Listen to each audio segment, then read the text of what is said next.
Hello friends, welcome back to my YouTube channel Vaishnavi free education classes. Friends, जैसा आप लोग देख रहे हैं कि आपका समाजशास्त्र से जो बच्चे एमए कर रहे हैं, जो बच्चे समाजशास्त्र यानी सोशलॉजी से एमए कर रहे हैं और वो सेकेंड सेम में हैं, जो सेकेंड सेम में है, उनका पहला प्रश्न पत्र आता है। आपका जो पहला पेपर होता है वो होता है पश्चिमी समाजशास्त्री विचारक, जिसे इंग्लिश में बोलते हैं वेस्टर्न सोशलॉजिकल थिंकर। ये आपका पहला पेपर होता है सेकेंड सेम में। तो इसको हम आज स्टार्ट कर रहे हैं और ये जो पेपर होगा आपका पहला पेपर, इसके हम 4 पार्ट में पढ़ेंगे। ठीक है, 4 पार्ट में हम इसको पूरा कंप्लीट पढ़ेंगे। ठीक है, आपको पता है कि ऑप्शनल हो गया है, तो आपको जो तैयारी करनी है वो ऑप्शनल के अकॉर्डिंग ही करनी है। तो चलिए क्लास स्टार्ट करते हैं। और स्टार्ट करने से पहले एक बात बोलेंगे, अगर क्लास पसंद आए तो सभी तक क्लास शेयर ज़रूर कर दीजिएगा, क्योंकि ये जो क्लास है वो बहुत कम टाइम में बहुत ज़्यादा चीज़ें आपको देने वाली है। ठीक है, ये जो आपका पहला प्रश्न पत्र है, जो आपका पश्चिमी समाजशास्त्री विचारक है, पहला पेपर है आपका सेकेंड सेम में, इसको हम 4 पार्ट में पढ़ेंगे। ठीक है, एक पार्ट में लगभग 100 से 150 क्वेश्चन होंगे। ऐसे ही आपके 4 पार्ट में पूरी आपकी जो पहला पेपर होगा कंप्लीट हो जाएगा। ठीक है, फिर ऐसे ही हम जो आपका सेकेंड पेपर होगा उसको हम उठाएंगे। ऐसे ही धीरे धीरे करके चारों पेपर आपके अच्छे से पढ़ा देंगे। ठीक है, तो चलिए जल्दी से फटाफट से रेडी हो जाइए अपनी क्लास के लिए। चलिए, तो क्वेश्चन आपके स्क्रीन पे आ रहे हैं। चलिए, क्वेश्चन आपके स्क्रीन पर आ रहा है। पहला क्वेश्चन है, किस समाजशास्त्री को धर्म के समाजशास्त्र का जनक कहा जाता है? पूछा जा रहा है धर्म के समाजशास्त्र का जनक किसको कहते हैं? आंसर होगा आपका ऑप्शन डी, मैक्स वेबर को धर्म के समाजशास्त्र का जनक कहा जाता है। ठीक है, दूसरे क्वेश्चन की बात करें तो पूंजीवाद वस्तुतः तब उत्पन्न होता है जब मुद्रा की अर्थव्यवस्था का प्रारंभ होता है। कोटेशन बहुत पूछे जाते हैं, तो आपको कोटेशन अच्छे से याद करने हैं। आंसर क्या होगा? इसका आंसर भी मैक्स वेबर हो जाएगा। तीसरा क्वेश्चन है, सामाजिक घटनाओं को समझने के लिए 1904 में सबसे पहले आदर्श प्रारूप की अवधारणा का प्रयोग किस समाजशास्त्री ने किया था? बहुत इंपॉर्टेंट है, जितने भी क्वेश्चंस हैं इसको अच्छे से पढ़ लीजिए।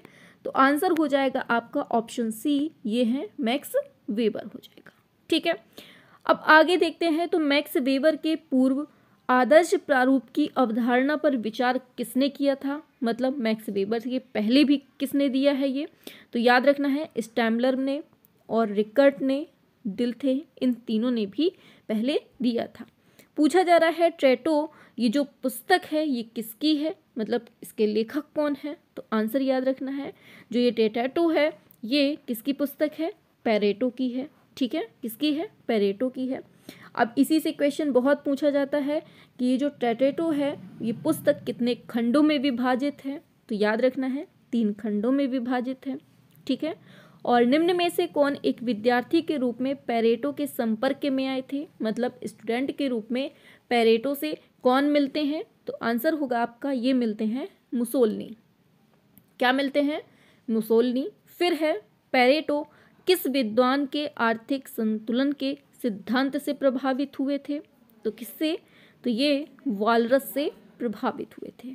ठीक है, चलिए आगे बढ़ते हैं नेक्स्ट पर। तो पूछा जा रहा है, कलात्मक, नैतिक और धार्मिक आधार पर की जाने वाली क्रिया को कहते हैं? क्या कहते हैं? कलात्मक, नैतिक और धार्मिक आधार पर जो क्रिया होती है उसे हम क्या कहते हैं? मूल्यांकनात्मक क्रिया कहते हैं। ठीक है, और फिर पूछा जा रहा है कि किस विद्वान का मत है कि क्रिया और अंतर क्रिया के आधार पर निर्मित प्रतिमान ही व्यवस्था या प्रणाली की व्याख्या करता है? तो ये किसने कहा है? तो ये मैक्स वेबर ने कहा है। ठीक है, बहुत इंपॉर्टेंट चीज़ें हैं, बहुत अच्छे से पढ़िएगा। सारे क्वेश्चंस मोस्ट इंपॉर्टेंट हैं और आपको देखिएगा एग्जाम में यहीं से क्वेश्चन देखने को मिलेगा। चलिए, पूछा जा रहा है आपसे पहला क्वेश्चन कि मैक्स वेबर ने सामाजिक क्रिया के कितने प्रकार बताए हैं? सामाजिक क्रिया के कितने प्रकार? तो इन्होंने 4 प्रकार के सामाजिक क्रियाएं बताई हैं। फिर क्या है, कौन सा तत्व सामाजिक क्रिया के अंतर्गत नहीं आता है?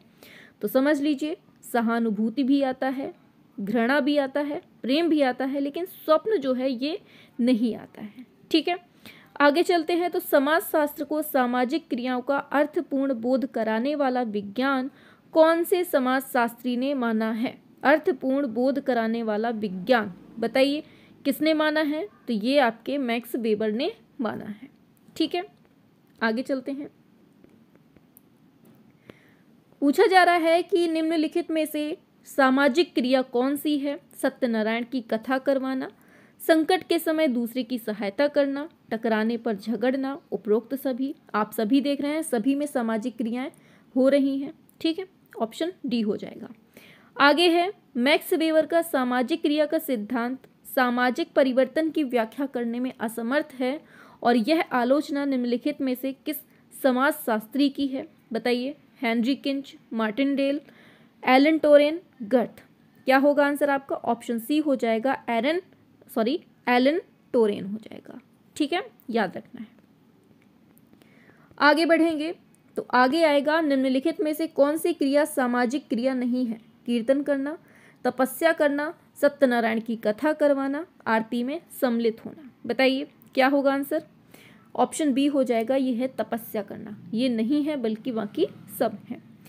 सामाजिक क्रिया संप्रदाय के नेता के रूप में कौन जाना जाता है? बताइए। Pareto, Marshall, Parsons, Max Weber. सामाजिक क्रिया संप्रदाय के नेता के रूप में पूछा जा रहा है। ऑप्शन सी हो जाएगा, ये जाना जाते हैं पार्सन्स। ठीक है, चलिए आगे बढ़ेंगे तो आगे आ जाता है स्थिति। बहुत इंपॉर्टेंट है ये कोटेशन, इसको याद करिएगा। स्थिति यह है कि अधिकांश समकालीन समाजशास्त्री इस सामाजिक क्रिया संप्रदाय की ओर झुके हुए हैं और अपने विचारों को व्यक्त कर चुके हैं। यह कथन जो है ये किस विद्वान का है? ये पूछा है, बताएंगे सभी लोग। चलिए आंसर की बात करते हैं। ऑप्शन ए मार्गरेट विल्सन वॉइन का है। ठीक है, फिर पूछा है पार्सन्स ने अपनी पुस्तक the structure of social action, बहुत पूछी जाने वाली पुस्तक है ये, याद रखिएगा, इसमें कितने तत्वों को बताया है? बताइए। सामाजिक क्रिया के इस बुक में पार्सन्स ने कितने तत्व बताए हैं? तो आंसर जो होगा आपका ऑप्शन बी हो जाएगा, ये है 4। ठीक है, अब इस बुक से बहुत क्वेश्चन पूछे जाते हैं, इसको अच्छे से समझिए। पूछा जा रहा है आपसे पार्सन्स के सामाजिक क्रिया के सिद्धांत पर किन पूर्ववर्ती विचारकों का प्रभाव पड़ा है? तो क्या होगा answer? Option D Durkheim, Pareto, Max Weber, इन सभी का प्रभाव पड़ा है। ठीक है, सामाजिक क्रिया के 3 आधार हैं, कर्ता, परिस्थिति और प्रेरणा। इसका वर्णन किसने किया है? इन तीनों को किसने वर्णित किया है? तो याद रखना है ऑप्शन सी पार्सन्स ने किया है। ठीक है, चलिए आगे बढ़ते हैं। पूछा जा रहा है the structure of social action नामक पुस्तक के लेखक कौन है? Zimmerman, Durkheim, Johnson, Parsons. क्या होगा? The structure of social action. Option D ये है पार्सन्स। ठीक है, पार्सन्स की पुस्तक है the structure of social action. ये कब प्रकाशित होती है? ये पूछा जा रहा है आपसे, बताएंगे सभी लोग कब होती है? ऑप्शन ए 1937 में। फिर है मार्शल सामाजिक क्रिया सिद्धांत को आदर्श रूप जो है आदर्श प्रारूप के रूप में किस विद्वान ने विकसित किया है? किसने किया है? क्या होगा आंसर? आंसर होगा आपका ऑप्शन बी मैक्स वेबर ने। ठीक है, आगे है पार्सन्स की पुस्तक है द सोशल सिस्टम। ये कब प्रकाशित होती है? 1949, 1953, 1951, 1950। द सोशल सिस्टम तो ये 1951 में होती है। पार्सन्स ने सांस्कृतिक प्रणाली में किस तत्व को सम्मिलित किया है? बताइए। सांस्कृतिक प्रणाली में किस तत्व को सम्मिलित किया है? तो मूल्यों की व्यवस्था, अभिव्यक्ति संबंधी प्रतीकों की व्यवस्था, विचार व्यवस्था, उपरोक्त सभी। ऑप्शन डी करेक्ट हो जाएगा। ठीक है, आगे चलते हैं।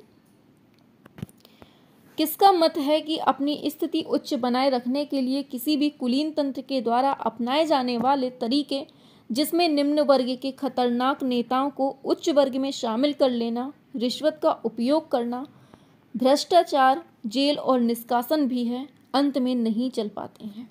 बताइए। बहुत इंपॉर्टेंट है और बहुत पूछा जाने वाला कोटेशन है। आंसर होगा ऑप्शन बी, मार्टिन डेल हो जाएगा। ठीक है, अब पूछा है सत्ता का अभिजन, ये अवधारणा किस विद्वान ने दी है? बताएंगे सभी लोग क्या होगा आंसर? हाँ, आंसर की बात करेंगे, आंसर हो जाएगा आपका ऑप्शन सी, ये है सी, राइट मिल्स ने दी है ये अवधारणा। ठीक है, आगे चलते हैं। पूछा जा रहा है गणितीय समाजशास्त्र का संस्थापक किसे माना जाता है? तो याद रखना है ये हैं आपके पट्टू भैया, मतलब पेरेटो। ठीक है, फासिस्ट का भविष्यवक्ता और बर्जुआ, बहुत पूछा जाता है ये। ठीक है, बुर्जुआ समाज का कार्ल मार्क्स, इसकी संज्ञा किसे दी गई है? बताएंगे सभी लोग। याद रखना है पेरेटो को दी गई है। किसको? पेरेटो को। पेरेटो के अनुसार सामाजिक परिवर्तन चक्र का प्रमुख पक्ष क्या होता है? बताइए सभी लोग फटाफट से। हाँ, आंसर हो जाएगा आपका ऑप्शन डी, ये सभी हो जाता है, आर्थिक, राजनीतिक, आदर्शात्मक। ठीक है, ऑप्शन डी हो जाएगा। आगे, तार्किक प्रयोगात्मक पद्धति को किस समाजशास्त्री ने विकसित किया है? बताइए किसने किया है तार्किक को? तो यही है अपने पट्टू भैया। ठीक है, ट्रिक बता रहे हैं, ये मत समझिएगा कि मैम नाम बिगाड़ रही हैं, हम ट्रिक बता रहे हैं याद करने की। पट्टू बहुत तार्किक बुद्धि से सोचता है। ठीक है, बस ऐसे याद कर लीजिए।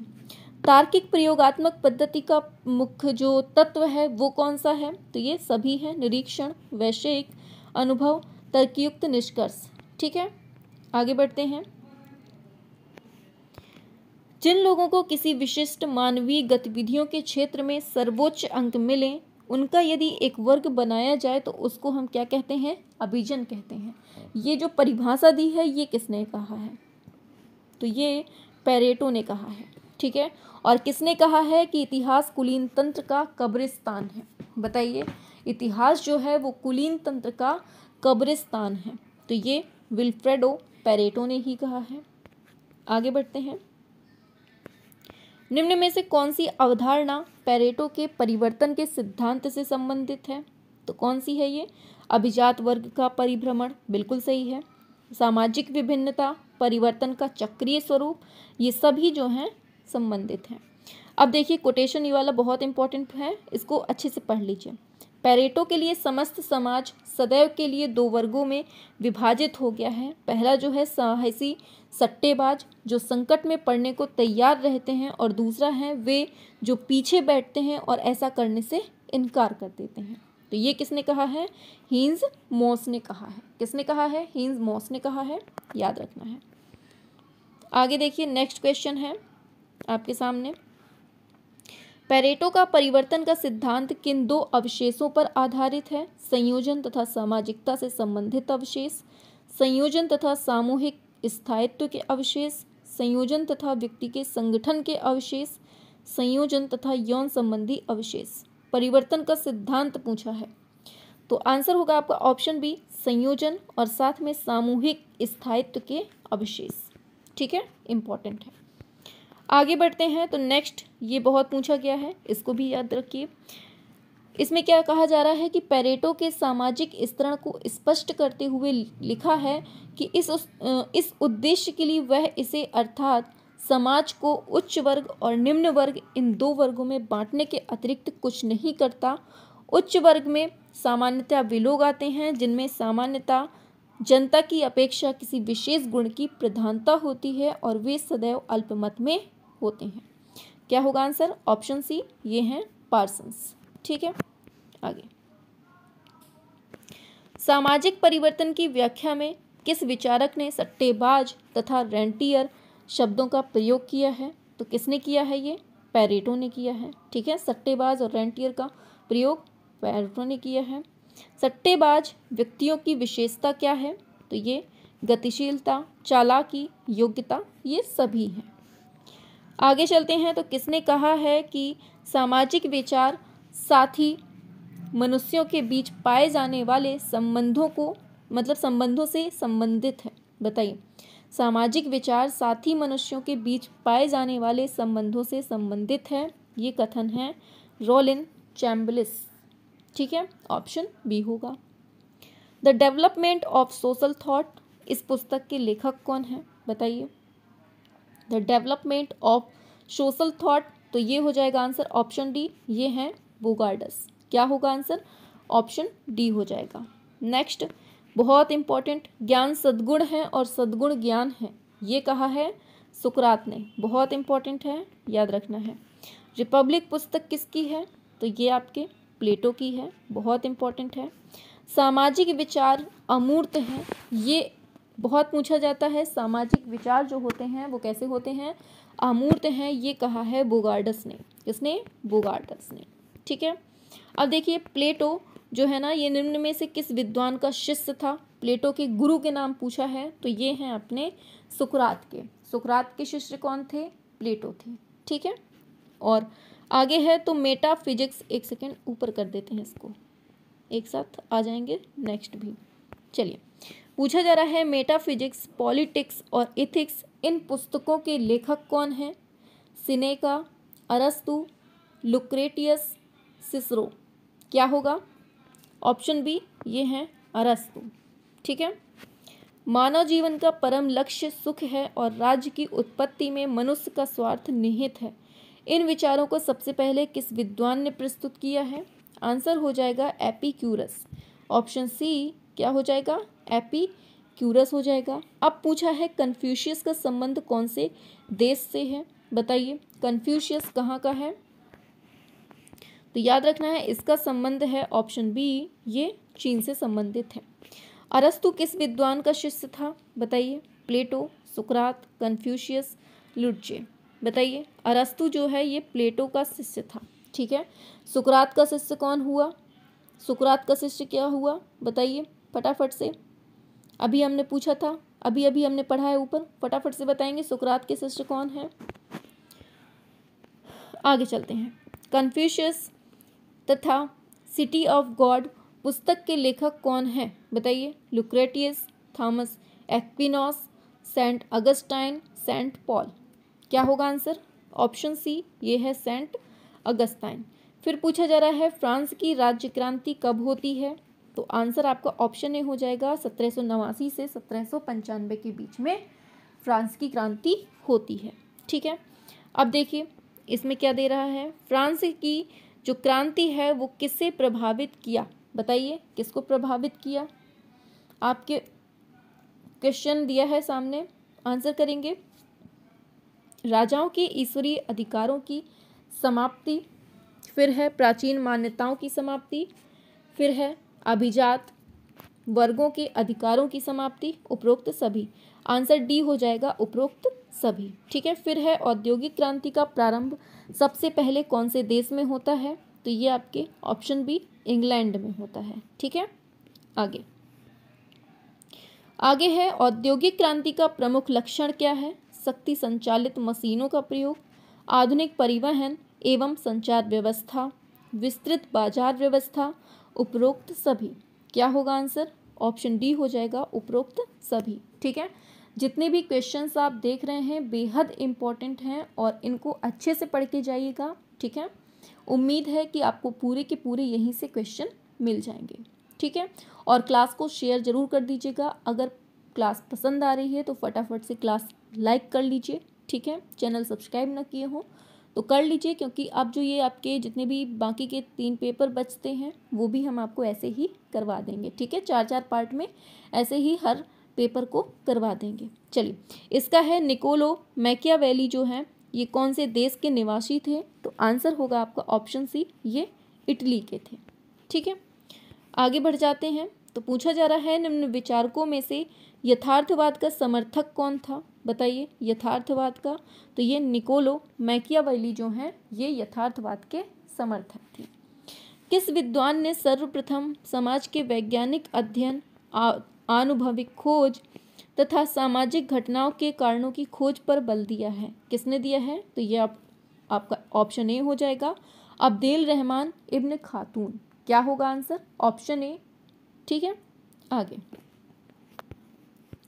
आगे है किस विद्वान ने नए सामाजिक विज्ञान को सोशल बायोलॉजी का नाम दिया है? किसने दिया है? बताइए, हर्डर, फर्गुसन, सेथना, सेंट साइमन। क्या होगा आंसर? ऑप्शन डी हो जाएगा, सेंट साइमन। किसने कहा है 19वीं शताब्दी में केवल एक नए नाम का ही नहीं बल्कि वास्तविक अर्थ में समाज के एक नए विज्ञान का सृजन हुआ है? किसने कहा है? तो ये बाटो मोर ने कहा है। किसने कहा है? बाटो मोर ने कहा है। आगे, किस विद्वान के चिंतन को समूहवादी कहा जाता है? बताएंगे। समूहवादी, तो ऑप्शन सी होगा दुर्खीम। फिर दे रहा है यांत्रिक संप्रदाय का जन्मदाता, बहुत इंपॉर्टेंट है, बताइए। आंसर हो जाएगा ये है पैरेटो। फिर है गैमन सॉफ्ट तथा गैसल सॉफ्ट, इन शब्दों का प्रयोग किसने किया है? क्या होगा आंसर? ऑप्शन डी फर्डिनेंड टॉनीज ने। ठीक है, ऑप्शन डी हो जाएगा। आगे बढ़ते हैं तो the history of human marriage, बहुत इंपॉर्टेंट है। इस पुस्तक के लेखक कौन है? Hobhouse, Westermarck, Henry Maine, Freeman. Answer होगा ऑप्शन बी वेस्टरमार्क। ठीक है, निम्न में से किस समाजशास्त्री का संबंध अमेरिका से नहीं है? बताइए, किसका नहीं है? याद रखना है ऑप्शन डी पैरेटो का संबंध अमेरिका से नहीं है। ठीक है, किस विद्वान ने सबसे पहले जनरीति मतलब फोकवेज और रूढ़ी मोर्स, इन शब्दों का प्रयोग किया है? बताइए, जनरीति और रूढ़ी शब्दों का प्रयोग किसने किया है? ऑप्शन सी हो जाएगा, ये है समनर। ठीक है, किसने? समनर ने। आगे बढ़ जाते हैं तो नेक्स्ट है आपका, निम्न में से कौन विद्वान फ्रांस का निवासी है? बताइए, फ्रांस का निवासी कौन है? आंसर होगा मोंटेस्क्यू। कौन है? मोंटेस्क्यू। कहाँ का है? फ्रांस का है। किस विद्वान ने यह स्वीकार किया कि कानून का निर्माण जनता की रुचियों के अनुकूल होना चाहिए? तो ये मोंटेस्क्यू ने ही कहा है। ठीक है, आगे, निम्न विद्वानों में से सामाजिक समझौता सिद्धांत के संबंध में किसने सबसे पहले अपने विचार प्रस्तुत किए थे? बताइए, सामाजिक समझौता सिद्धांत के संबंध में किसने विचार दिए हैं? तो ये थॉमस हॉब्स ने। किसने? थॉमस हॉब्स ने। आगे, एक शक्ति का नियंत्रण दूसरी शक्ति द्वारा किया जाना चाहिए, ये बहुत पूछा जाता है, याद रखना है। आंसर होगा ऑप्शन सी मोंटेस्क्यू ने कहा है कि एक शक्ति का प्रयोग दूसरी शक्ति के द्वारा होता है, मतलब नियंत्रण। आगे, किस विद्वान ने संवैधानिक एकतंत्र को बढ़ावा दिया क्योंकि इसमें शक्ति का स्रोत जनता है? बताइए, John Locke.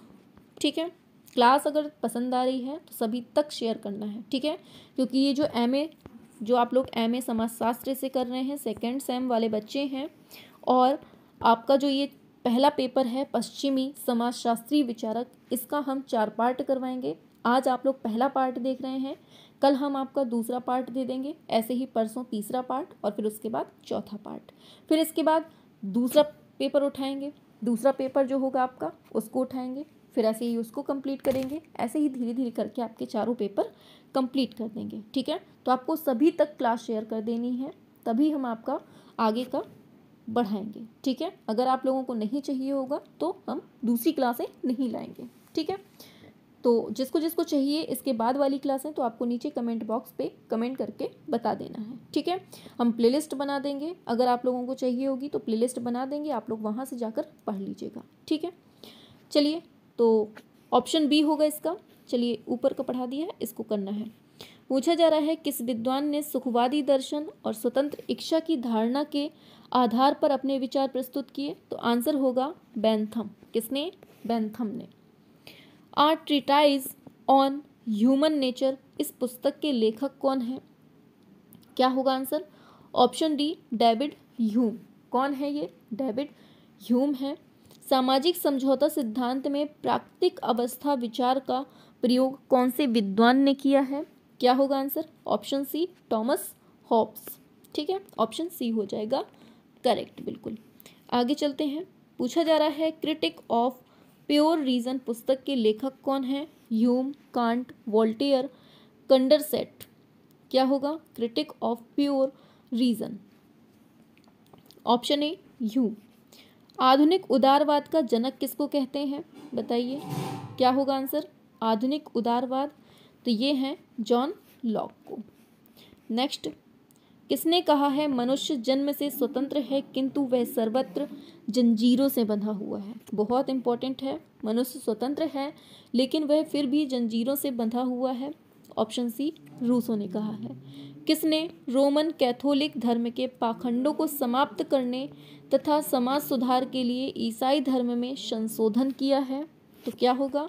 Option A, Martin Luther. Option A क्या होगा? मार्टिन लूथर हो जाएगा।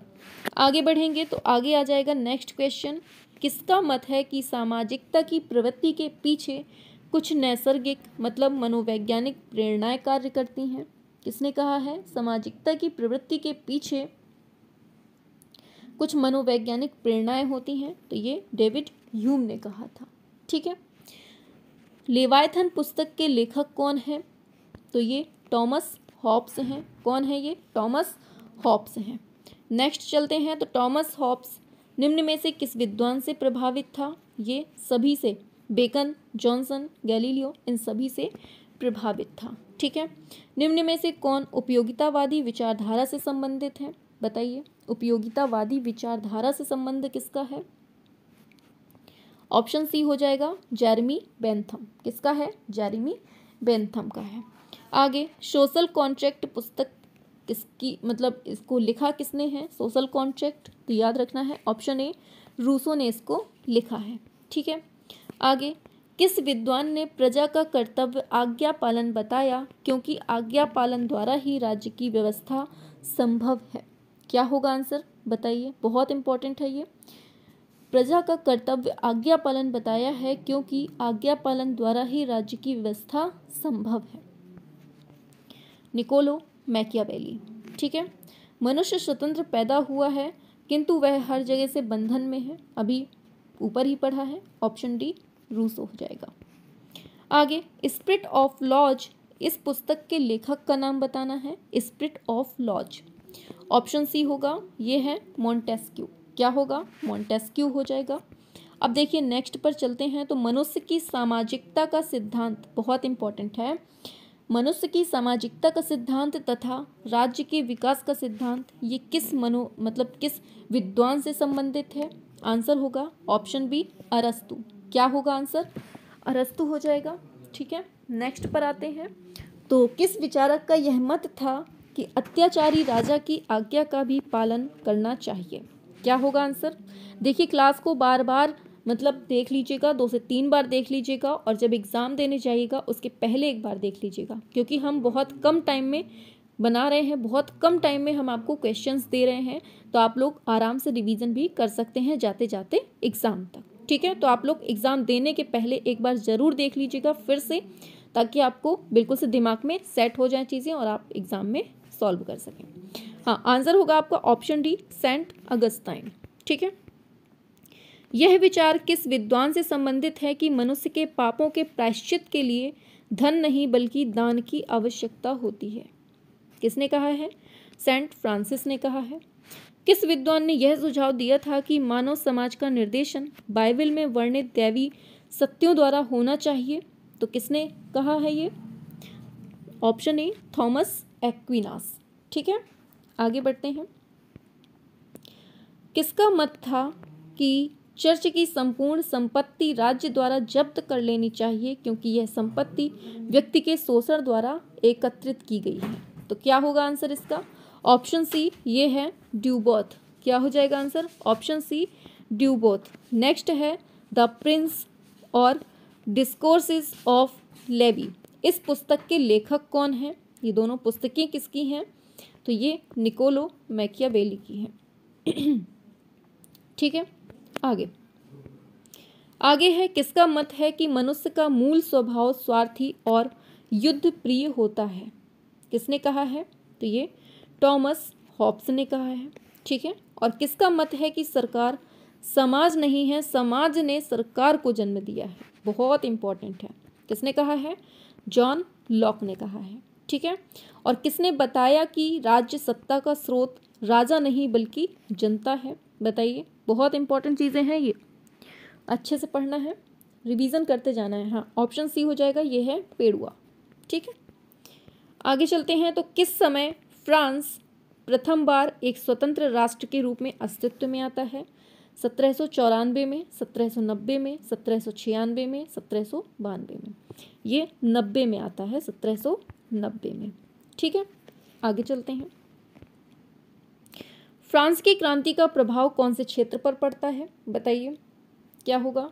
अभिजात वर्ग के असीमित अधिकारों की समाप्ति, सामाजिक व्यवस्था का अस्त व्यस्त होना, राजाओं की ईश्वरीय सत्ता की समाप्ति, उपरोक्त सभी क्षेत्र?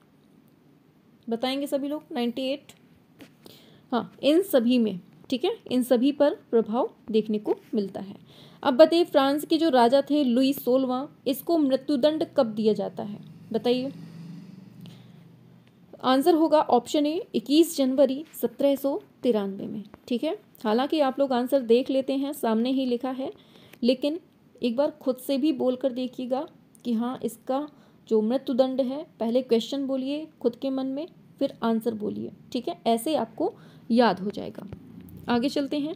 किसने लिखा है फ्रांस के एक नगर में जो बात कानून के अनुसार स्वीकार होती थी वही वहाँ से 10 किलोमीटर दूर दूसरे स्थान पर गैर कानूनी समझी जाती थी? फ्रांस के विभिन्न भागों में लगभग 400 प्रकार के कानून प्रचलित थे। ये किसने लिखा है? Option she has. ठीक है, हेज ने लिखा है। आगे, हमारे सम्मान का पात्र वह है जो हमारे मस्तिष्क पर सच्चाई की शक्ति से प्रभाव डालता है, वह नहीं जो हिंसा के माध्यम से प्रभाव स्थगित करता है। यह कथन किसका है? बताइए क्या होगा? ऑप्शन ए वोल्टेयर हो जाएगा। ठीक है, और फ्रांस की क्रांति को किस दार्शनिक ने इसे विवेक की विजय कहा है? तो किसने कहा है? ऑप्शन बी कांट ने कहा है। ठीक है, फिर आगे क्या दे रहा है, इसको पढ़िए। फ्रांस की जनता को निम्न में से कौन सा कर देना पड़ता था? बताइए। इनको भूमि कर भी देना पड़ता था, नमक कर, धर्म कर, ये सभी देने पड़ते थे। ठीक है, और किस लुई ने अपनी मृत्यु के पूर्व कहा था मेरे मरने के बाद प्रलय होगी? किसने कहा था? तो प्रलय पासे 15वें। ठीक है, लुई 15वें ने कहा था कि मैं मर जाऊं तो इसके बाद देखना प्रलय हो जाएगी। फिर दे रहा है फ्रांस में राष्ट्रीय दिवस कब मनाते हैं? क्या होगा? फ्रांस का राष्ट्रीय दिवस 14 जुलाई को मनाते हैं। किस दार्शनिक ने फ्रांस की क्रांति को विवेक की विजय कहा है? फ्रांस की क्रांति को विवेक की विजय किसने कहा है? तो ये कांट महोदय ने कहा है। फिर एक विद्वान ने कहा है कि यदि मेरे पास 100 स्वर होते तो मैं सभी स्वरों से स्वतंत्रता देवी की वंदना करता। किसने कहा है? ये स्टॉक ने कहा है। ठीक है, 100 स्वरों का अगर मेरे पास स्टॉक होता तो मैं स्वतंत्रता देवी की वंदना करता। ठीक है, ऐसे याद कर सकते हैं। आगे है औद्योगिक क्षेत्र में क्रांति शब्द का प्रयोग सबसे पहले किस विचारक ने किया है? स्पेंगलर, टॉइनबो, और फिर क्या है? टॉइनबी, हर्बर्ट स्पेंसर, और फिर क्या है? बताइए क्या होगा? Option B Toynbee. किसने कहा है औद्योगिक क्रांति में परिवर्तनों की प्रक्रिया बहुत तीव्र थी, साथ ही वे परिवर्तन मौलिक थे? बताएंगे। Option C Knowles. ठीक है, ऑप्शन सी हो जाएगा। आगे, किस वैज्ञानिक ने सबसे पहले ऐसा इंजन बनाया जो भाप की शक्ति से लोहे की पटरियों पर स्वयं चल सकता था? सभी जानते हैं, जॉर्ज स्टीवेंसन। जॉर्ज स्टीवेंसन ने यह भाप का इंजन कब बनाया था? 1814 में बनाया था। ठीक है, किसने कहा है कि प्रत्यक्षवाद का संबंध घटनाओं के निरीक्षण, उनके परीक्षण तथा उनके परस्पर संबंधों को विनिमय करने वाले नियमों की खोज करने से है? बताइए। Pareto, Veblen, Raymond Aron, Sorokin. Option C Raymond Aron. Comte ने प्रत्यक्षवाद की अवधारणा को किन विद्वानों से ग्रहण किया है? ऑप्शन डी हो जाएगा सभी, ह्यूम, गॉल, कांट। ठीक है, आगे, कांटे ने यह स्वीकार किया था कि प्रत्यक्षवाद अनीश्वरवादी है क्योंकि यह किसी भी रूप में अलौकिकता से संबंधित नहीं है। यह कथन किस विद्वान का है? Bogardus, Bridges, Rollin Chambliss, George Simmel. क्या होगा? Option C Rollin Chambliss. ठीक है, आगे। प्रत्यक्षवाद का जन्मदाता मनुष्यों में सबसे कम प्रत्यक्षवादी था। काम्टे के संबंध में यह मत किसने दिया है? Option A J.M. मिल। ठीक है, निम्नलिखित में से किस समाजशास्त्री ने सामाजिक विचारधारा को एक नवीन दिशा प्रदान की और घोषणा की थी कि सामाजिक प्रगति की सभी योजनाएं वैज्ञानिक सिद्धांतों पर आधारित होनी चाहिए? बताइए सभी लोग, क्या होगा? ऑप्शन सी, ये हैं अगस्त काम्टे। ठीक है, आगे चलते हैं। 20 तक कर लीजिए, फिर इसके बाद कल करवाएंगे। ठीक है, नेक्स्ट क्लास में। अगर आप लोगों की इच्छा होगी तो आप लोग कमेंट कर दीजिएगा कि हाँ मैम हमें ये क्लास चाहिए, तो हम कल करवा देंगे।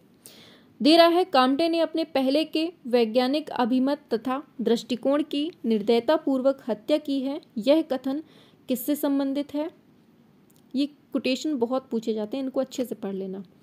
Option A J.S. मिल। ठीक है, धर्म के एक निश्चित स्वरूप के आधार पर सामाजिक पुनर्निर्माण की योजना किस विद्वान ने प्रस्तुत की थी?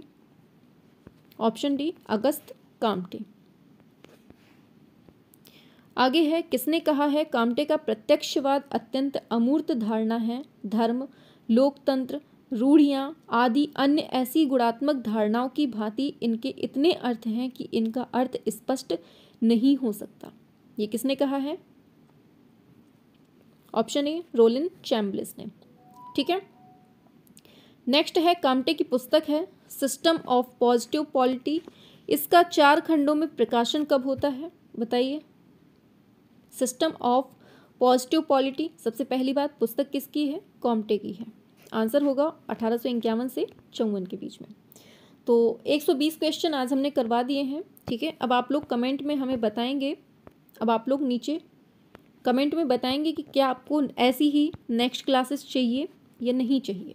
ठीक है, अगर आप लोगों का कमेंट पॉजिटिव आएगा तभी हम नेक्स्ट क्लास देंगे, वरना क्यों टाइम वेस्ट करें, आपका भी अपना भी। ठीक है, चलिए फिर क्लास ऑफ करते हैं। उम्मीद है बहुत अच्छे से समझ में आया है, और जिसने अभी तक क्लास लाइक नहीं की है, सब्सक्राइब नहीं किया है, तो कर लीजिएगा। चलिए फिर क्लास ऑफ करते हैं।